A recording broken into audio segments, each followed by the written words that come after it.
It is nice to be back in the saddle again after an epic.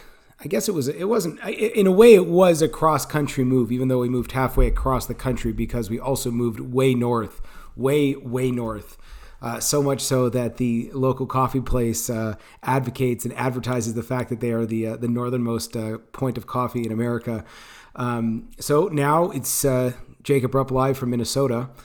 And a couple of important concepts that I thought we would delve into today. And while the premise of this might be related to business, I feel that it's really crucial for all aspects of our lives, whether you're starting your own business or how you're looking at your family or even your own spiritual development. The most important thing is to start where you are. And obviously that's a big concept that most of us are not comfortable with because starting where we are is extremely difficult. It's very easy to sort of figure out a nebulous goal of where you want to get to.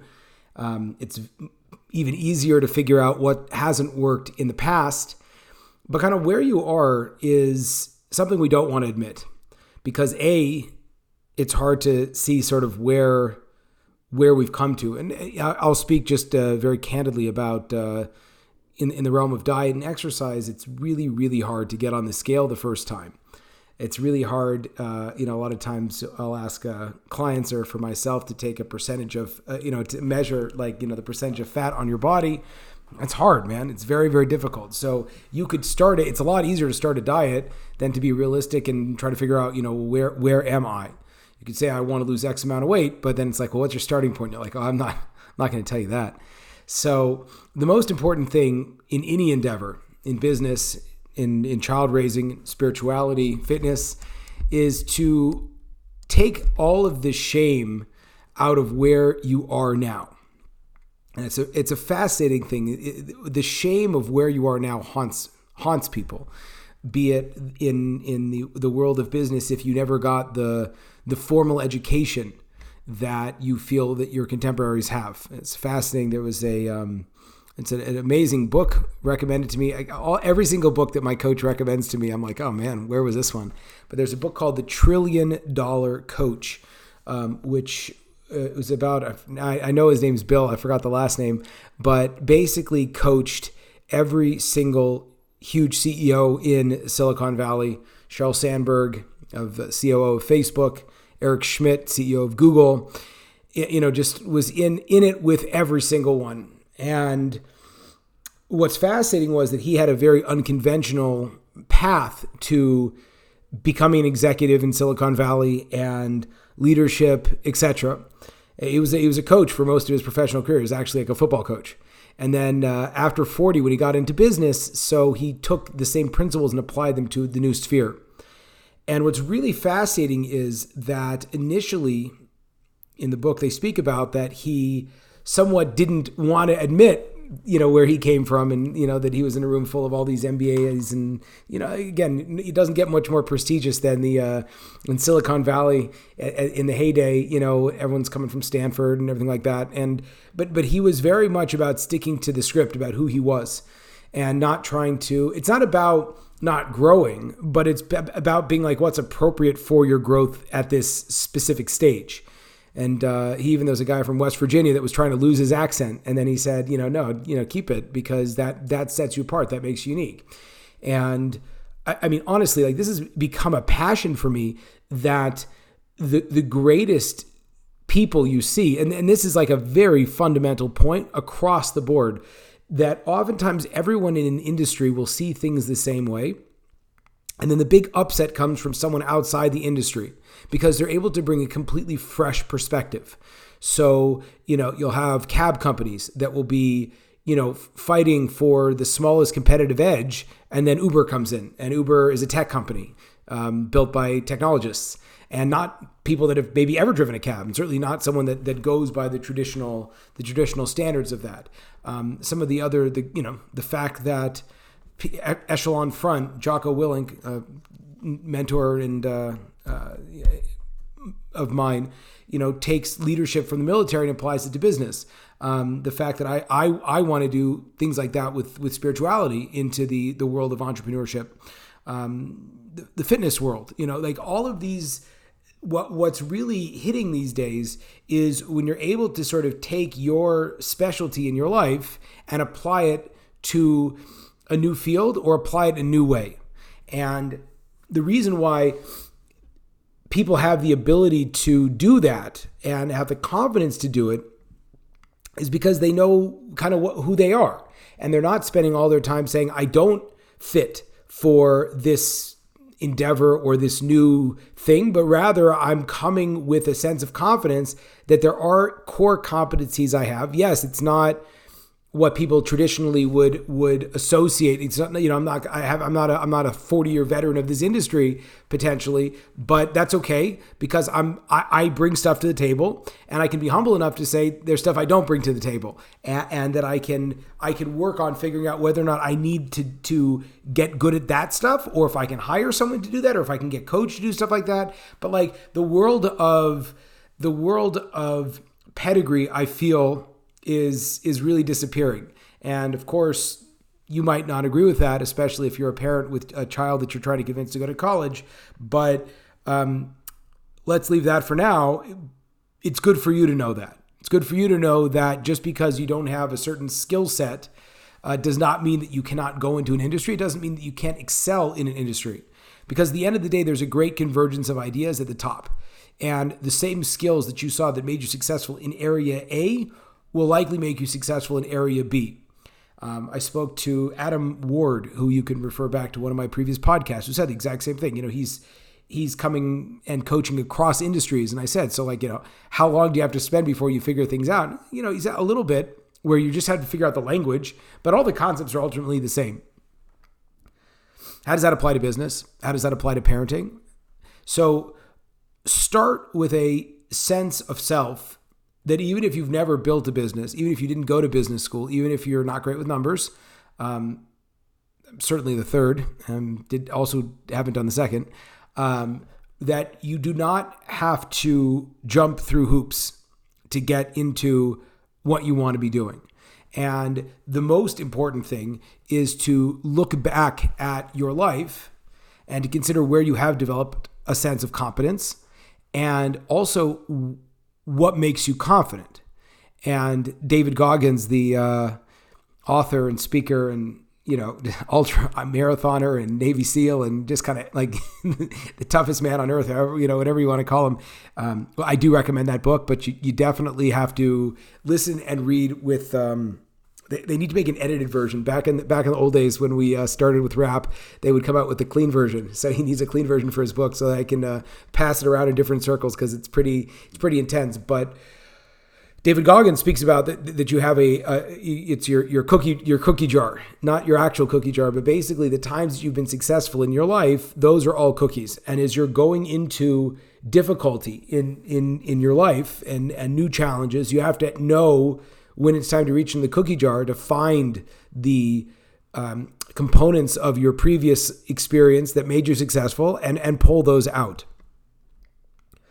And that's a huge thing, because the potential for not feeling like you're good enough and not feeling like you're capable and not feeling like you're qualified and feeling like you need a whole different set of skills is so difficult. It's the same thing. It's like, a person could spend years trying to find the right gym, so to speak. And it's like, well, maybe if you just walked around your block, you could have started the process. It's like, we can always find what we're not good at. But the first step in really starting any endeavor is asking what you are good at or how you have been good at things in the past. So in that regard, it becomes very easy, and it's actually easier to to cite another online mentor of mine that I haven't had the pleasure of meeting, Jordan Peterson, who speaks about this idea that it's always easier to the competence is very important, and that you have to start with the sense of like, what can I accomplish? What have I accomplished? If you cut out all of the nonsense that is paralyzing you, it's all just noise, frankly, right? You have to start from a completely different perspective. It's like you have to say, like, what have I done? What do I care about? Jordan Peterson says, tell the truth. You always have to tell the truth. So as hard as that is, there's a lot of clarity when it comes to the truth, because you can know right away, what do I like? What am I interested in? And we have to spin up this huge story, because oftentimes we think that, we don't know how our vision's going to manifest, or we don't know how to tie in, or, what people are going to think about what we want to do. But if you just quiet down for a little bit, you sort of know what you want. You sort of know what you feel like would make you really happy. And then the noise in your head starts. You're like, oh, I can't do that. And, that's not so practical. And, what's my so-and-so, my wife, my mother, my father going to think about this choice? So we all kind of, if we can quiet the noise, we all sort of know what we want and what we're good at and what we want to build. And the confidence to start with that, to start with where you are is profound. So once you sort of know like who you are, and then you can take a real assessment as to what's going on right now, that's key, because that gives you ultimate flexibility. If you are in a situation that's not working, and it hasn't worked for a long time, so if you're able to be really honest about where you are now and check in with yourself, you might have the courage to say, I'm going to cut ties and I'm going to try something new. On the flip side, you might have the state of mind to say, no, this is actually something, I have this, it's like, I'm going into parenting, like we just moved across country. I have 4 kids. I have a very profound lack of, I have like PTSD from growing up. So I don't want to be such a disciplinarian. I don't want to scare my kids. I have a really hard time with discipline, both for myself and in terms of my parenting. I don't like homework. I don't like pushing my kids to be good in school. Again, not for any other reason in most cases than it is my own lack, because I grew up working pretty hard in school and I didn't like it. And so if anything, I way err on the side of, I don't even err on the side. I'm just completely just, not pushing. And as a result, when you're not intense, the kids can be wild, especially my kids. And we moved across the country. And when you're in this state of flux, so you really want to start to find things that calm you down artificially. So, there's a huge multi-billion, trillion-dollar industry that's there to help you feel better about yourself. If it's the alcohol and tobacco industry, if it's the drug industry, Amazon and Amazon Prime with their AI knows when you move to a new location, they're just sending you all of these things because it gives you, and again, I'm only talking about it because it works for me. Like the sense of calm that comes when you click the buy button. I did today. I bought something. I'm like, why did I do that? Like, I was thinking like that. Or the eating, like the whole food industry. It's like, I ate like 6 quesadillas yesterday because my kids were screaming. And frankly, I wasn't hungry, but like that carby, cheesy, like, and I'm like, I don't want to do that. Like I'm trying to build a healthy body. Like, how does this help me? And the answer doesn't, but it calms me down because that's just the process on a very momentary basis. So when you can be honest with where you are and you say, the reason why I'm stressed out is not because I need a quesadilla or some antidepressants, or to buy something on Amazon, but the reason I'm stressed out is that, we had a big transition. And, also I speak with a lot of my clients about this, that, as a privileged white male, I'm the least, I tell myself, like, of all the people that shouldn't be complaining, it's me. And there's a lot of shame, like the white males can't have problems. And white males are people like everybody else. That could just be my opinion, but I think it's relatively on topic. And so we can also stress out. That's okay. We can have problems. So when I acknowledge where I am, which is that I'm in a period of tremendous transition, and I'm also a father who's, kind of overseeing with my wife, my kids' transition, and that's not easy. New job, new city. Yeah, it happens to be it's a beautiful place, and the city's great, and everyone's like, yeah, wait till it gets cold. But I'm waiting till it gets cold, and I have a feeling I'm going to be saying the same thing. And if not, it is what it is. But when you have these these tough transitions, if you can be honest with where you are and you just be like, look, man, like, we are not in a place that is, we're in transition and it's difficult. So that can allow you to have the peace of mind to say, you know what, it's not so bad. When you're where you are, it's really never that bad at all, right? It's like my kids are screaming. Like, what's so bad about that? Like, really, it's nothing. It's noise. I go to the gym. I listen to loud music all the time. My kids don't scream. They scream probably as loud as that, and I listen to really loud music. But like, when I'm listening to loud music, I'm not complaining like, God, it's so noisy in here. But when my kids are screaming, like, I just run to the pantry. So the concept is when you pull into where you are now, you're able to deal with where you are now. You're even able to find the benefits of where you are now. It's like, it's great. I have kids at home. Like, that's a blessing. That's really nice. If your client flow is not great, if you so that's a blessing also. You can go back to the drawing board. I have a client that was working on a very an important project, and the opportunity kind of closed unexpectedly, and great, good, so that we can go back to the drawing board. You can find a benefit to any situation you're in. If you have a business and you don't have enough clients, good. So let's figure out how do we get more clients. If you don't have a business, you don't know what to do, good. So now you have the flexibility to build anything, and when you don't know what you want, right? So that's also good, because then you can go out and do the research. Meaning the point is that you can find any opportunity to either be an opportunity, or it can be a horrific problem. And there's no exception to that. There's really no exception to that. And the only exceptions that you would find are exceptions that are outside of your wheelhouse right now. You're like, well, if I was sitting on, tons of money and had tons of opportunity, then I would be happy. The answer is like, well, not really, because there's a lot of people that are in that position, and they're, I think you'll find that the spread of happiness would be just as wide as someone that doesn't have that opportunity. So when you recognize where you are, and then you could just be where you are, then you can realistically start to build your next steps. Now, I read a great book recommended to me by a friend and a guest on the podcast, Hani Gluck, who it's called something with TED, The Empowerment Dynamic. And so it's a small book. I recommend it. I really like the fact that a lot of these books write their stories in an allegory, so that it's not just like straight facts. But what the concept is that you can either be in a situation where you're upset and you're reacting to stuff, or you're in a situation where you are actively figuring out what you want. So the empowerment dynamic, the way that we want to think, is you have a big vision.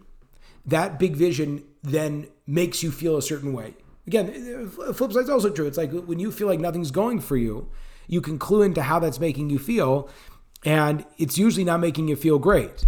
And then, as I like to ask, clients of mine, I'm like, well, how's that working for you? And it's like, well, not so good. Okay, well, do you want to stay in that state? And people are like, well, how do I stay in that state? The answer is like, well, at the end of the day, you're in control of how you feel, right? Like, you can't control the circumstances necessarily around you, but you can definitely control how you feel about them. And if you're feeling unempowered, so then just stop feeling unempowered. And then the crazy thing is, if you start with what you want to create, and you really get into that, and not like the crappy vision where you're like, well, I suck anyway, so therefore I might as well just kind of, shoot for the low stars. And if you get excited about a big vision, you actually start to feel like lighter and fired up. It's like losing 5 pounds, that's not fun. Being able to walk around with a sense of, being able to run, being able to have no pain, the sense that all your clothes feel great on you, you look great, you're really like that already. I feel inspired by that. The fact that you have a business that's just like, just like grossing money. It's just like there's money everywhere. And, it's like you can just get a client whenever you want, people looking at you and they're thrilled, and you have enough money to buy whatever like that inspires me. You have a big impact. You can have a big impact. So when you're thinking about big stuff, it will translate practically to how you feel. And then once you start to feel a certain way, the next thing is baby steps. Baby steps. Because a big goal, you don't know how to get there, for sure, because otherwise it wouldn't be such a big goal. But if you think about what would be the next step that you need to take, so then you always sort of know that. So that's the practical piece of everything. And I know this sounds simple. It's deceptively so, because 9 out of 10 clients I work with, this is where they get stuck. And oftentimes they're so successful at a certain area of their life, they don't even realize this is why they get stuck, but this is always where they get stuck, is start with where you are, move into that experience of just acknowledging where you are, right? Take the shame away from it. That's a huge thing. Someone like me shouldn't have problems like this. Well, that's not true, because you do have this problem. So be honest about it. Yeah. So it doesn't matter that you shouldn't have this problem. You do. So and then figure out what you want. Feel how that makes you feel. If it doesn't inspire you, that's not really what you want. That's a big thing. I want to be a marginally successful parent. Okay. I want to yell a little bit less. Okay. So in my body, I don't feel terribly inspired by that. I want to be an amazing parent. Okay. That moves me a little bit more. I want to impact with my words. I want to be in control of my emotions. I want to be consistently at peace. For me, that excites me. That makes me happy. So as a result of that, right, I now have figured out I have a big vision. And the big vision is a big vision because it inspires me. And then the next step would be, what's the baby steps? What's my next step? And so you have to think. If it's a health situation, maybe it's I need to get to the gym. Maybe I need to find someone to work out with. Maybe I need to figure out where I want to be physically, where I want, how much weight I want to lose. Or maybe it's I need to figure out how to cook properly or how to eat properly, or I have to figure out what in my life is so stressful that I can't stop eating and address that. Baby steps are easy. I want to build a business. So it's really not that hard, because when you take out all of the junk, it turns into math, and it turns into people that have done what you've done before. So it's finding someone that started a business, not hard. We live in America, lots of people. You don't need the guy that started Google. You could find someone that started something a little bit smaller, a lot smaller, because again, it's what's your next step? So it's you don't need to worry about $100,000 a month, $1 million a month, $5 million a month. You might want to get there, and that's great. But if you're making $0 a month, you just need to get to $500 a month. How many people know how to go from $0 to $500 a month? You could probably find people. And the cool thing is they're probably already in your circle. And if you've taken the shame out of the fact that you don't know how to generate $500 a month on your own without the paycheck, and it's not like you're pathetic because you're 45 years old and you've never done something like this before, then you have no problem going up to someone and saying, hey, you have a business, you got that first client. How did you do that? And then it just becomes a system of finding out how to do it. There's literally, and I've spent years and years and years of my life looking for the secret sauce. And the reality is it's the same mayo and ketchup and some four spices that everybody uses. You know what I'm saying? It with some minor variety. But most people who have done most things follow a similar path. And if you can figure out what the path is just by asking someone, again, you don't need the Instagram fitness model to be your coach.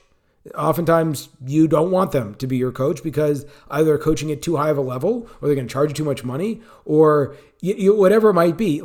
You want to find your next step. So maybe find a friend that goes to the gym and say, hey, I hate working out. Do you hate working out? They're probably going to say no. And then you say, well, what do you do that you like? And then they'll tell you what they do. And then maybe you'll try it because you haven't tried something like that before. So it's within your hands. I've never asked someone to buy something from me before. Okay, so go to someone that has a business. Have you ever gotten someone to give you their money for a service or product that you're going to provide? They say yes. You say, great. Well, like, what was that first time like for you? Oh, they'll probably tell you it was terrible. What'd they do? Well, they got mentored by somebody. You say, oh, cool. Could you teach me how to do this, like this small next step? So it's complete within your hands. So again, I think this is incredibly important because coming off of and being entrenched in transition right now, it slows a lot of stuff down for me in life. And I still have the same desire to push hard, but that's not where I am right now. Right now, my pushing hard is getting the pieces together, putting the books on the bookshelf. Done that already. Making sure the kids are happy. Starting a great position by meeting with the people in my organization and getting clear on what their vision is, what they want. Talking to other people who have done my job before. And that's great. And there's no shame in that. And the more that you're able to be present, the more that you will find that there's a tremendous amount of clarity in the present. So with that, I want to wish everybody listening a tremendous amount of success in finding their next baby step. Hopefully living a life that is much more present with a lot less shame and feeling a lot better in the process. Thank you.